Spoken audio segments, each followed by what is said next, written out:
शिक्षक सुनील नारायण मोरे आणि त्यांच्यासोबत 2 लहान मुलं आहेत आणि आतापर्यंत गाडी आतमध्ये आहे, गाडी चालू आहे, ट्रेनला बोलवण्यात आलेलं आहे. नांदेड मुदखेड रोडवर काळजाचा थरकाप उडवणारी घटना.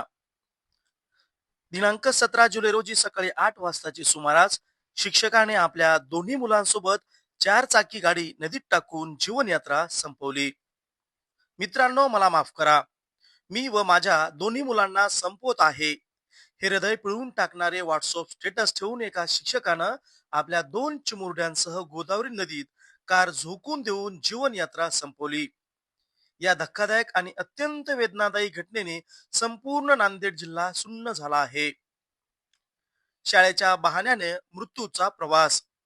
सांगवी, गोपाळनगर, नांदेड शहर इथं राहणारे सहशिक्षक सुनील नारायण मोरे वय 42 वर्ष हे शुक्रवार दिनांक 17 जुलै रोजी सकाळी मुलांना शाळेत सोडतो असं सांगून आपल्या 2 मुलांसह बलिनो कारनं ते बाहेर पडले. कोणालाही कल्पना नव्हती की हा त्यांचा शेवटचा प्रवास असेल. सकाळी 8 वाजता आमदुरा मुदखेड रोडवरील गोदावरी नदीच्या पात्रात त्यांची कार कोसळली. 3 तासांच्या अथक प्रयत्नानंतर मृतदेह बाहेर. स्थानिक पोलीस पाटील यांच्या माहितीनंतर ग्रामीण तसंच मुदखेड पोलीस तसंच SDRF आणि जीवरक्षक दलाने तातडीनं धाव घेतली. 3 तासाच्या अथक परिश्रमानंतर नदीपात्रातून कार आणि त्यातील मृतदेह बाहेर काढण्यात आले. कारमध्ये सुनील मोरे यांच्यासह त्यांचा निष्पाप 8 वर्षाचा मुलगा सुमित आणि 12 वर्षांची मुलगी सारा यांचे मृतदेह आढळून आले. एकाच वेळी बाप लेकांचे मृतदेह पाहून उपस्थितांची डोळे पाणावले.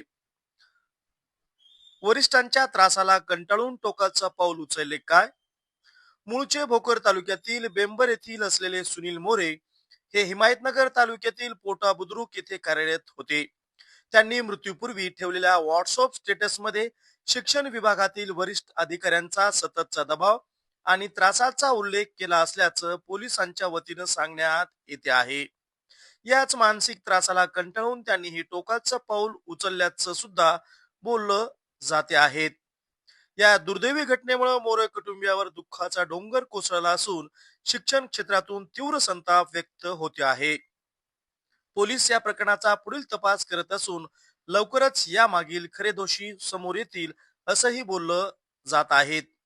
मृत सहशिक्षक सुनील मोरे यांच्या सुविद्य पत्नी या सुद्धा जिल्हा परिषद शाळेमध्ये शिक्षिका म्हणून कार्यरत असल्याचं सुद्धा घटनास्थळावर बोललं जात होतं. एक वृत्त न्यूज चॅनल साठी मी दिगंबर शिंदे, ढिगा पाटील.